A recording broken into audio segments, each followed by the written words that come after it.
Assalamualaikum my dear students, welcome back to my YouTube channel.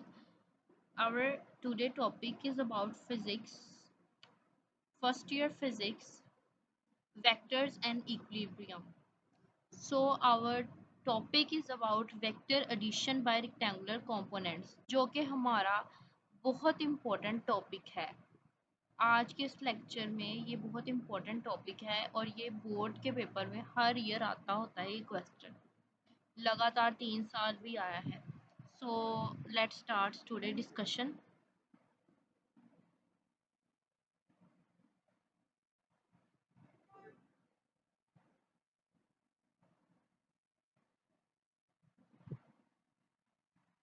सो हमें पता है कि हमने लास्ट लेक्चर में वेक्टर्स को पढ़ा था। फॉर एग्जांपल, एक मिनट,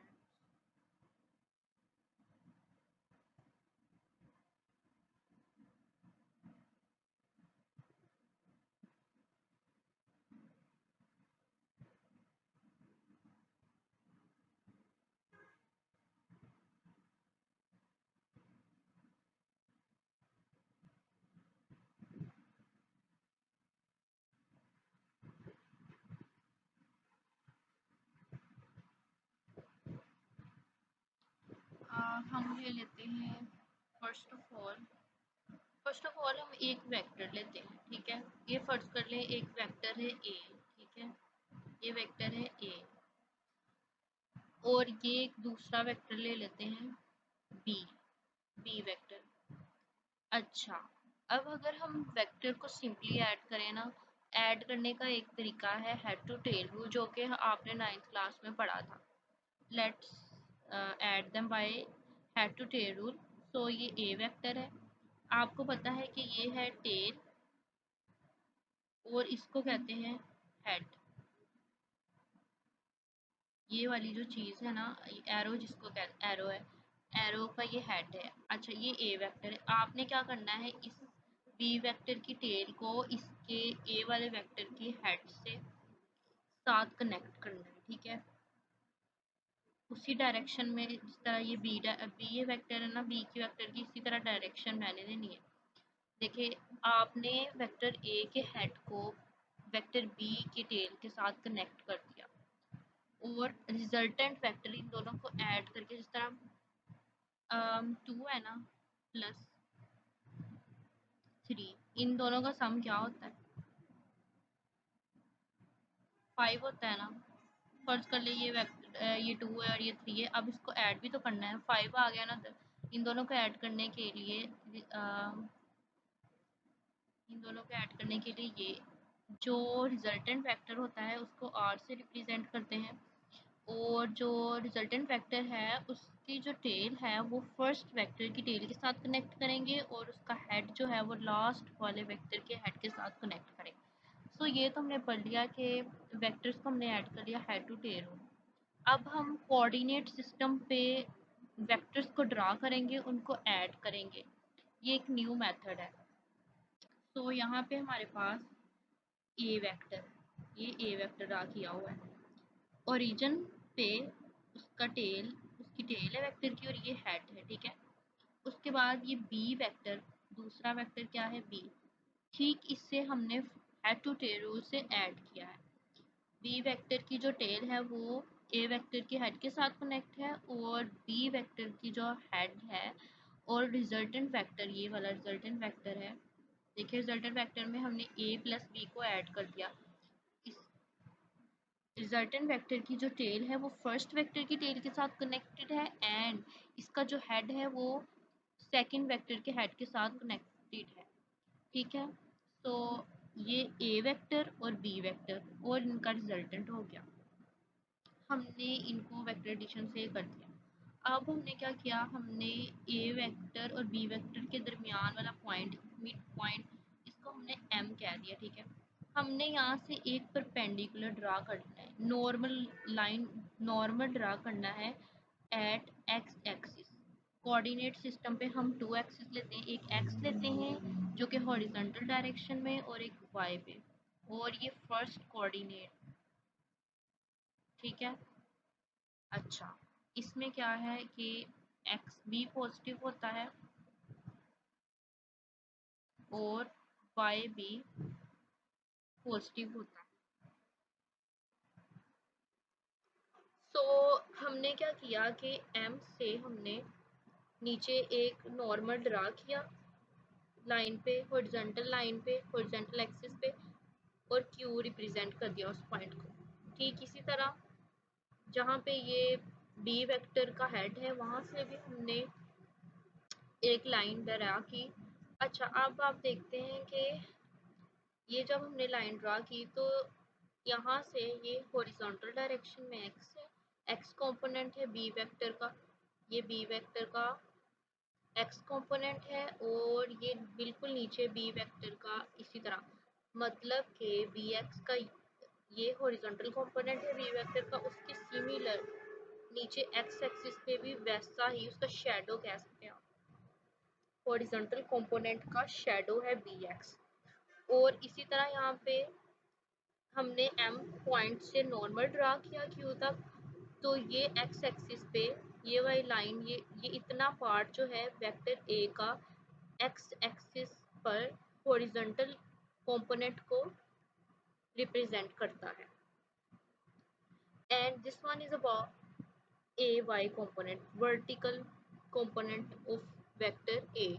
इसका सिमिलर शेडो जो है इस लॉन्ग लाइन पे, जिसको टोटल आर वाई कहते हैं, ठीक है। तो अगर हम करें कि ये हमारे पास ए वेक्टर है, ए वेक्टर हमारे पास किसके किसके इक्वल होता है, ए वेक्टर के एक्स कंपोनेंट प्लस ए ए कंपोनेंट का वाई, ठीक है। एक्स कंपोनेंट और वाई कंपोनेंट ए वेक्टर को प्लस कर दें तो हमारे पास वो टोटल ए वेक्टर हो जाता है। हमने vector addition by rectangular components में ए वेक्टर को उसके कंपोनेंट्स में डिवाइड कर दिया है, ठीक है। और इसी तरह बी को भी, बी भी एज इट इज इसी तरह है, B X and B Y. तो नेक्स्ट इक्वेशंस, अच्छा ये देख लें, अब ये लॉन्ग क्वेश्चन है हमारा। चले हम इसकी थ्योरी पार्ट पे जाते हैं। हमने क्या किया, सपोज किया ए एंड बी, ये two vectors in the rectangular coordinate system. अच्छा, ए और बी वेक्टर को हमने हेड टू टेल रूल से यहाँ पे हमने क्या कर दिया, ऐड कर दिया। अच्छा, हमें एक रिजल्टेंट मिला। हमने क्या किया, ए वेक्टर को रिजोल्व या डिवाइड कर दिया इसके टू कंपोनेंट्स में, ए एक्स और ए वाई में, ठीक है। एंड नेक्स्ट पॉइंट है कि हमने फिर बी को भी उसके टू रेक्टेंगुलर कंपोनेंट्स में डिवाइड कर दिया, B X and B Y, and then R resultant vector. अच्छा जी, रिजल्टेंट वेक्टर की बात करें तो ये हमें पता है, ये सारा जो है आर रिजल्टेंट आर एक्स जो है वो हमारे पास ए एक्स प्लस बी एक्स, इन दोनों का सम है, ठीक है। और जो आर वाई है, आर वाई भी ए वाई और बी वाई का रिजल्टेंट का सम है, ठीक है। So from figure it is clear out that r is equal to ax plus bx। ए और बी वेक्टर्स थे ना, हमने उसको हेड टू टेल रूल से ऐड कर दिया तो हमारे पास रिजल्टेंट आ गया, जो ए वेक्टर का हॉरिजॉन्टल कंपोनेंट है और बी वेक्टर का जो हॉरिजॉन्टल कंपोनेंट है, उन दोनों वेक्टर्स के हॉरिजॉन्टल कंपोनेंट्स को अगर हम सम अप करते हैं तो हमारे पास रिजल्टेंट वेक्टर के हॉरिजॉन्टल कंपोनेंट के इक्वल आ जाएगा। And this case is about same that of Y, Y component, vertical component. अच्छा, अब हमने क्या किया कि हमने कहा कि A vector is equal to A X plus A Y, इसी तरह हमारे पास resultant is equal to R X plus R Y. ये इक्वेशन आपने नाइन्थ क्लास एट्थ क्लास में मैथ में पढ़ा था, पाइथागोरस थ्योरम पढ़ा था आपने, जो सिर्फ और सिर्फ किन पे अप्लाई होता है, राइट एंगल ट्राइंगल पे। हमारी ट्राइंगल कुछ अच्छी नहीं बनी, अच्छा, ये हमारे पास एक अदर राइट ट्रायंगल है। आपको पता है ये हाइपोटेन्यूज होता है, ये बेस होता है और ये परपेंडिकुलर होता है, ठीक है। हमने इक्वेशन पढ़ी थी सी का स्क्वायर इज इक्वल टू ए का स्क्वायर मतलब कि बेस का स्क्वायर प्लस हाइपोटेन्यूज का स्क्वायर।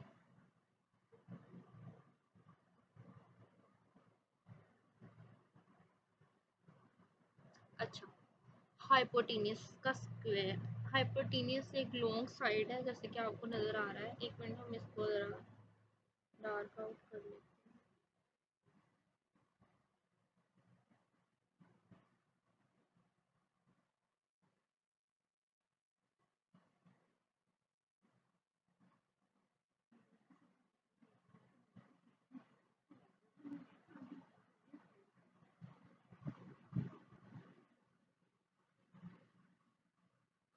अच्छा जी, ये एच है, ठीक है, हाइपोटेन्यूज। अच्छा, ये हमारे पास एक लॉन्ग साइड है, क्या है, लॉन्ग साइड है और इसके ठीक ऑपोजिट पे परपेंडिकुलर 90 डिग्री का। ये इक्वेशन हमने पढ़ ली। अच्छा, इस इक्वेशन को हमने अप्लाई करना है यहाँ, ठीक है।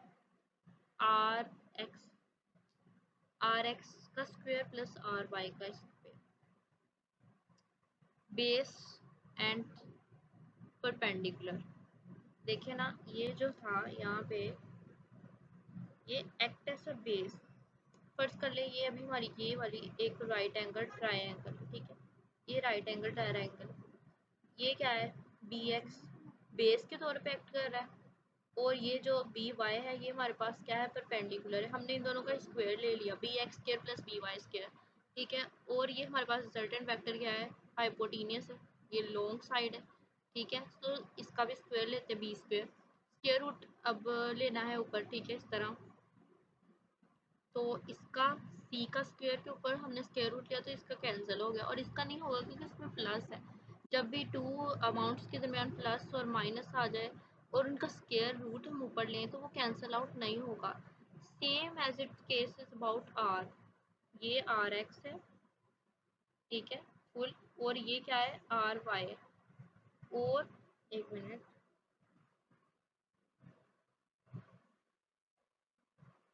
और ये जो है ये हमारे पास रिजल्टेंट वेक्टर है, ठीक है। ये सी है, ये ए है और ये क्या है, बी है, ठीक है। सी का square R square is equal to A square, मतलब ए किसके इक्वल है, आर एक्स के इक्वल है।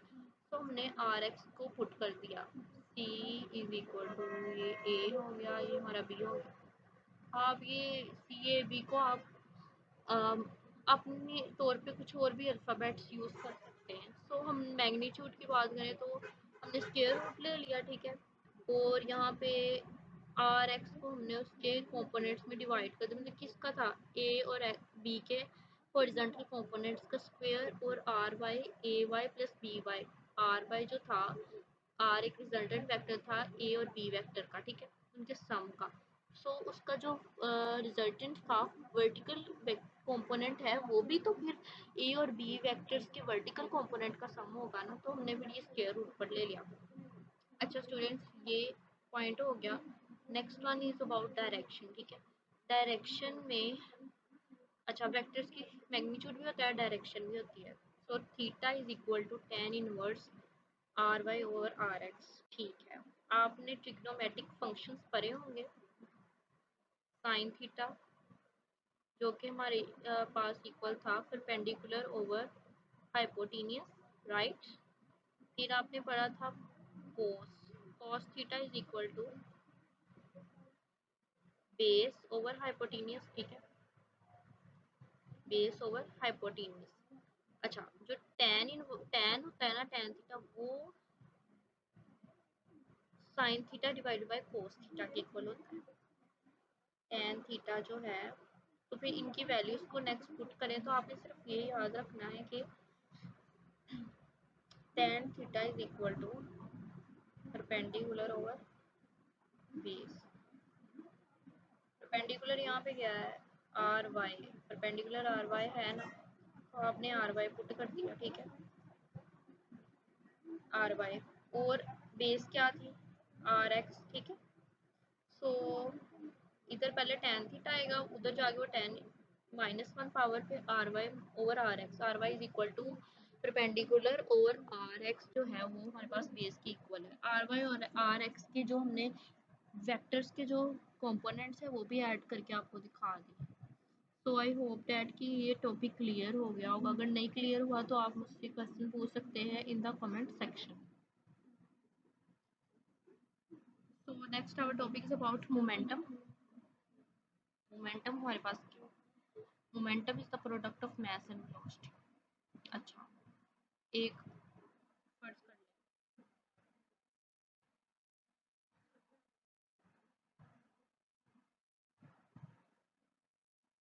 ये ऑब्जेक्ट है, मूव कर रहा है, ठीक है, मूव कर रहा है विद वेलोसिटी।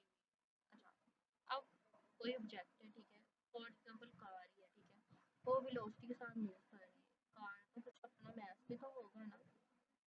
तो हम क्या करते हैं कि अगर हम मास और वेलोसिटी दोनों को मल्टीप्लाई करते हैं तो हमारे पास मोमेंटम आ जाता है, ठीक है। ये तो हमारे पास होगी, हमने ये मूवमेंट से ही हमने मोमेंटम को कर लिया। अब इसकी जो थ्योरेटिकल डेफिनेशन क्या होगी मोमेंटम की, आप बता सकते हैं? सो मुझे ज़रूर कमेंट में बताइएगा मोमेंटम की क्या होती है डेफिनेशन दूसरे अल्फाज में। Product of mass and velocity तो है, इसके अलावा क्या है, ठीक है। अच्छा, फार्मूला की बात करें तो मास m से शो करते हैं और v वेलोसिटी से, और मोमेंटम को p से शो करते हैं, ठीक है। उसका ऐसा यूनिट की बात करें तो मास का जो यूनिट होता है वो आपने पढ़ा था 9th क्लास में बेस क्वांटिटीज़ में। मास का यूनिट होता है किलोग्राम बच्चे, एंड वेलोसिटी का होता है मीटर पर सेकंड, ठीक है। किलोग्राम मीटर पर सेकंड हो गया मोमेंटम का यूनिट। अब इसका एक और यूनिट भी है, ठीक है, आपने 9th क्लास में ये भी पढ़ा था, F is equal to M A पढ़ा था आपने।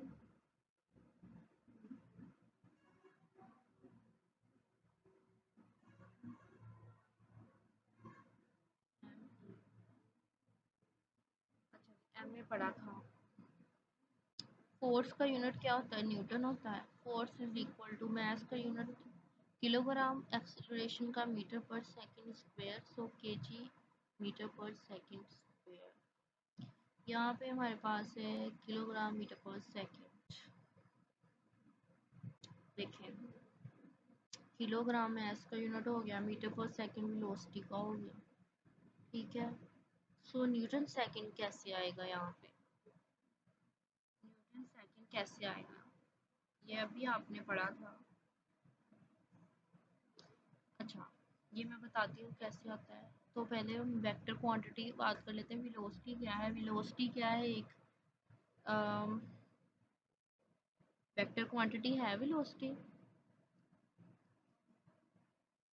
देखिए, वेक्टर क्वांटिटी है क्योंकि वेलोसिटी की डायरेक्शन भी है और इसकी मैग्नीट्यूड भी है। For example 5 metre per second in a car is moving और travelling with the velocity of 5 metre per second in the north east direction.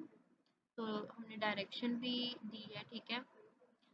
तो फिर यहाँ पे मोमेंटम भी क्या होगा, एक वेक्टर क्वांटिटी होगी, ठीक है। तो हम इसको प्रूव करते हैं न्यूटन सेकंड वाले को। तो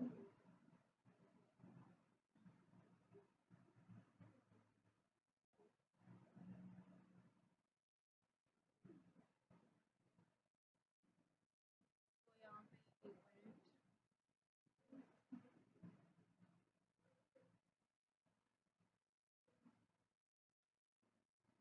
केजी मीटर। अच्छा, आपने क्या करना है, एस को नीचे ले आना है, ठीक है। और आपने क्या करना है कि नीचे एस को ले आए, आपने क्या करना है कि आपने इसको, आपने एक फंक्शन पढ़ा था कि एक रूल पढ़ा था मैथमेटिक्स में कि आप अच्छा, किसी भी चीज़ को आप जब मल्टीप्लाई करते हैं अपने आप की तरफ से, मतलब कि ऐड करते हैं, एडिशन करते हैं किसी भी पर्टिकुलर फिगर की, तो आप उसको अगर मल्टीप्लाई करना चाहते हैं तो आपने उसका इन्वर्ट भी साथ करना है, मल्टीप्लाई करना है तो साथ डिवाइड भी उसी अमाउंट को करना है, ठीक है। अच्छा, अब हमने यहाँ पे सेकंड को मल्टीप्लाई भी किया और डिवाइड भी किया है, ठीक है। तो हमारे पास अच्छा, अगर हम इस वैल्यू को देखें, इस वैल्यू को देखें हमारे पास किलोग्राम मीटर, और ये वाली इतनी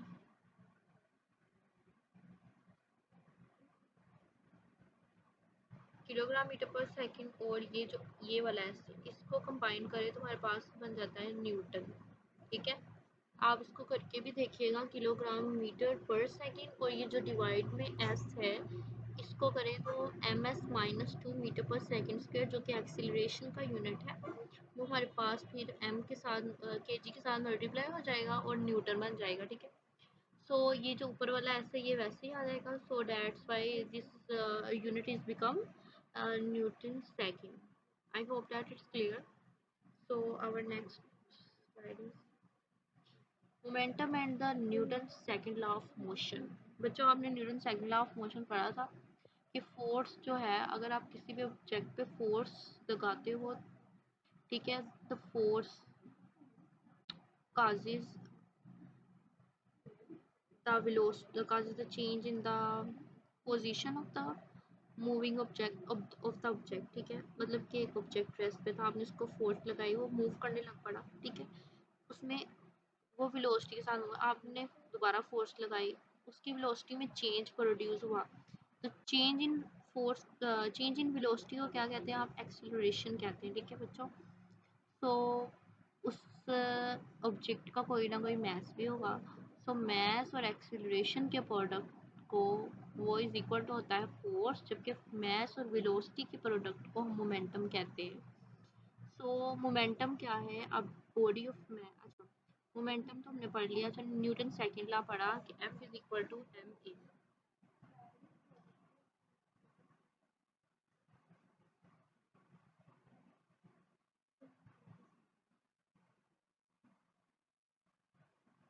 F is equal to M A, ठीक है। ये हमारा न्यूटन सेकंड लॉ है। अच्छा, अब हम कहते हैं कि body of mass m moving with initial velocity, आपने f फोर्स लगाई, after time it becomes final velocity, the acceleration produced by the force is given.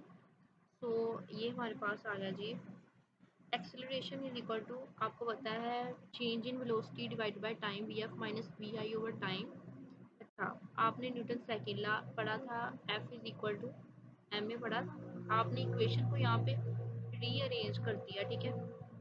आप f को दूसरी साइड पे ले गए, ठीक है, और नहीं, आपने एक्सीलरेशन को ना इसके साथ मल्टीप्लाई कर दिया जा आगे, f और एक्सीलरेशन मल्टीप्लाई हो रहे हैं, तो फोर्स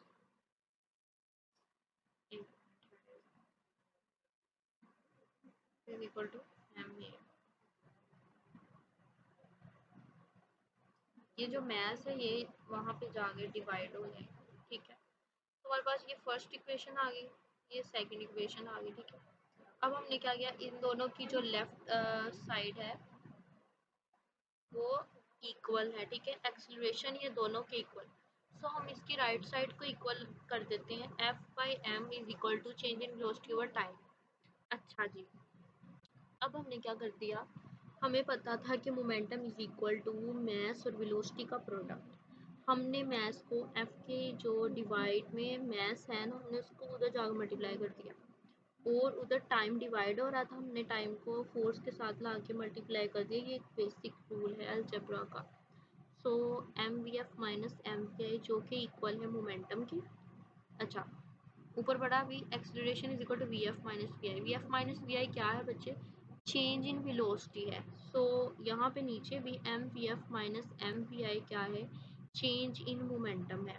सो नीचे हमारे पास है कि where M V one is the initial momentum, V I क्या है, initial momentum M V I, और M V F final momentum. तो आपने टी को उधर जाके अगेन डिवाइड कर दिया, so force is equal to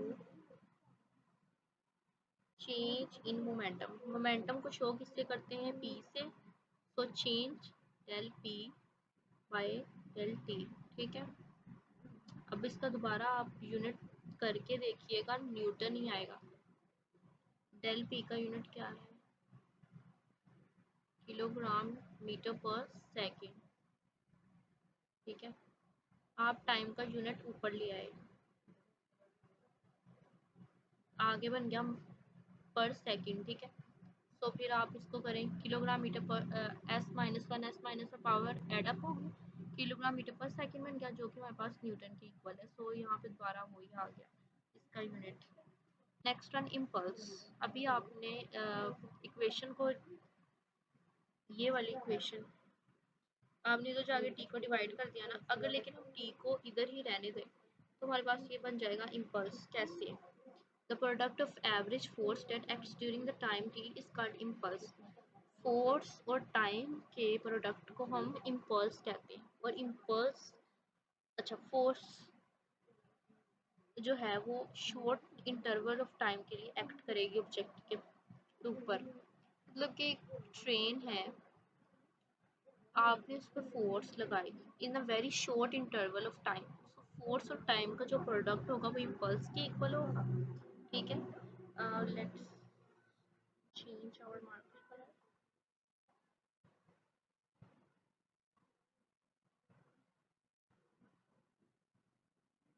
अच्छा, मैं नेक्स्ट स्लाइड में आपको बताती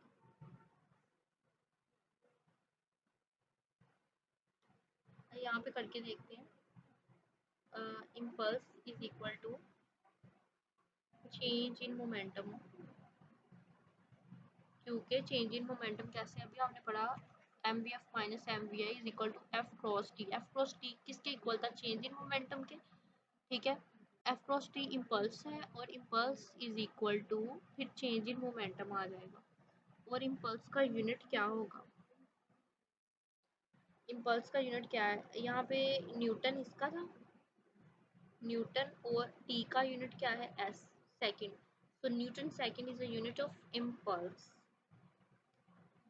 और impulse is equal to mvf minus mvi change in momentum. so law of conservation of momentum next topic है। अच्छा जी, इसको हम अपने नेक्स्ट लेक्चर में स्टडी करेंगे। so I hope that today lecture is clear, so